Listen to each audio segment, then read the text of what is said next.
সব কিছু দিয়ে দিলাম, এবার সুন্দরভাবে মাখিয়ে নিই।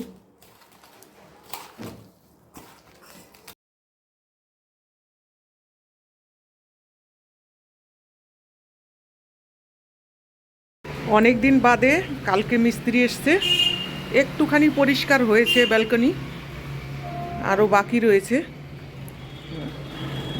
এইগুলো সরাতে হবে। নমস্কার বন্ধুরা, নমিতাস কিচেন অ্যান্ড ব্লগ চ্যানেলে আপনাদের সকলকে স্বাগত। সকাল এখন 8টা বাজে, এখন থেকে আমি আমার ব্লগটা শুরু করছি। শীতের দিনের সকালের রোদটা ভীষণ ভালো লাগে, কিন্তু বসে থাকার উপায় নেই। সকালবেলাটা থাকে রান্না বান্না, তাড়াহুড়ো লেগে যায়। বসবো কি, এক্ষুনি তো যেতে হবে রান্নাঘরে।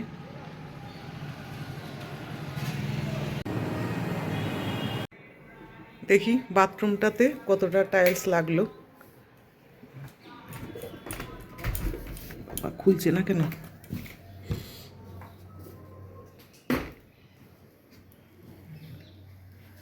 এক সাইডে লেগে গেছে। এই দেখো বাথরুমের টাইলস।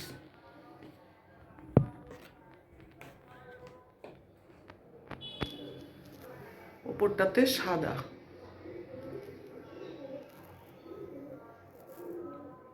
চিমনিটা এইখানটায় খুলে রাখা হয়েছে, চিমনি ছাড়াই এখন রান্না করছি। চলে আসলাম কিচেনে।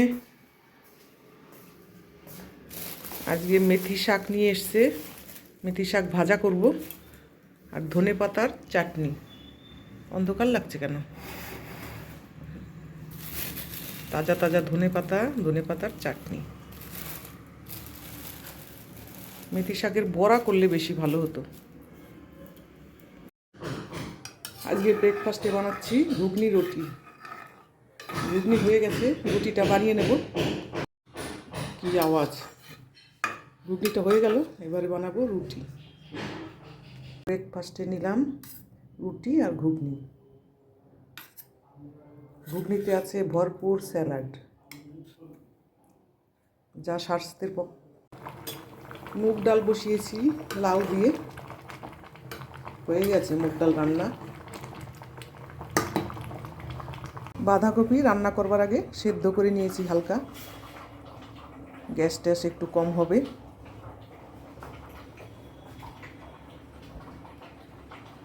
ধনে পাতা বাটা করব, ধনে পাতাটাও একটু সেদ্ধ করেছি, সেদ্ধ করে জলটা ফেলে দিলাম।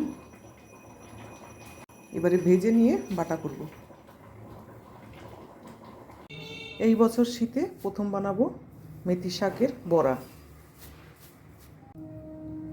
একটু চালের গুঁড়ো, একটু বেসন, কাঁচা লঙ্কা দিয়ে বানাবো, বেশ ভালো লাগবে খেতে।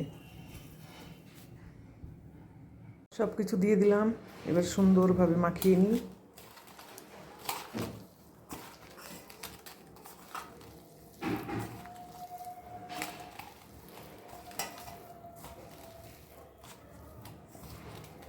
বাঁধাকপিতে দেবো মটরশুঁটি, মটরশুঁটিটা ছাড়িয়ে নেই। মটরশুঁটি দিয়ে দিই।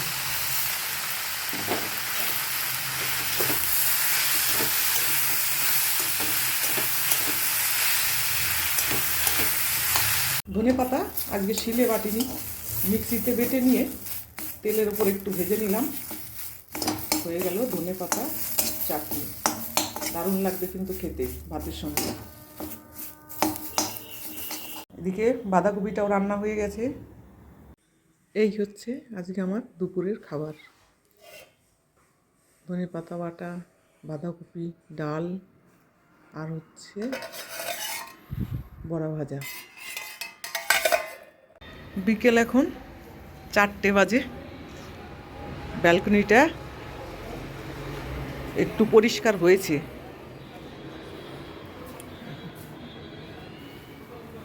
আর একদিনের কাজ আছে মিস্ত্রির, তাহলেই কাজ কমপ্লিট। আর এই দিকে দেখো আমার চন্দ্রমল্লিকা ফুল গাছে কত কলি এসছে, গাছ ভর্তি কলি।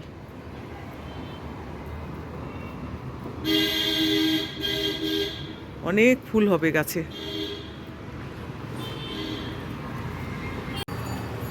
এই গামলাগুলো সব চেঞ্জ করব, যত পুরনো ফুলের গামলাগুলো আছে টবগুলো সবই চেঞ্জ করব। টাইলসের মিস্ত্রির কাজ কমপ্লিট হবে, আর এক মিস্ত্রি ঢুকবে। এই গ্রিলগুলো সব রং হবে, সব ঘষে পরিষ্কার করে নিয়ে পেন্ট করবে। যত জানালা দরজা আছে সবই করবে। এবারে কাল থেকে আসবে রঙের মিস্ত্রি। কত ডাস্ট পড়ে রয়েছে, সোফার সব কাবার টাবার ধুতে দিলাম, এবার ঝেড়ে পরিষ্কার করতে হবে। অনেকটা সময়ের ব্যাপার। এই হাত রাখার এই জায়গাগুলো কেমন সাদা হয়ে রয়েছে।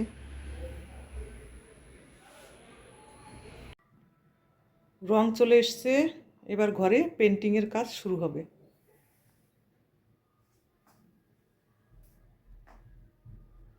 এত ডাস্টে সর্দি লেগে গেল, হাঁচি আসছে আর নাক জ্বালা করছে। এখন বাজে 5:30, এইমাত্র চান করলাম। যবে থেকে কাজ শুরু হয়েছে ঘরে, একদিন তো রাত 9টার সময় চান করেছি। মিস্ত্রি কাজ বাজ করে 5টার সময় বেরিয়ে যায়, তারপরে আমি চান দান করি, একটু পোছাপুছি করে নিয়ে।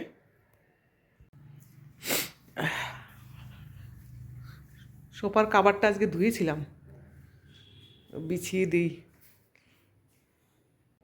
ভাবছিলাম একদম পেন্ট করা হবে ঘর, তারপরে বিছাবো, কিন্তু অত ডাস্টে আর থাকা যাচ্ছে না, একটু ধুয়েই নিলাম।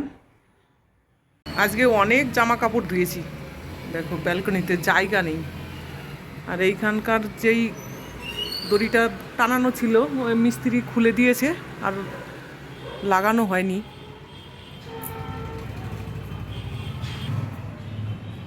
সন্ধে এখন 6টা বাজে, সন্ধেবাতি লাগাবো, তারপরে বানাবো একটু চা। ব্লগটা আর বাড়াবো না। আমার আজকের ব্লগটা আপনাদের কেমন লাগলো অবশ্যই জানাবেন। ভালো লাগলে একটা লাইক করবেন, কমেন্ট করবেন, আর আমার চ্যানেলের সঙ্গে থাকবেন। থ্যাংক ইউ, গুড নাইট, সকলে ভালো থাকবেন।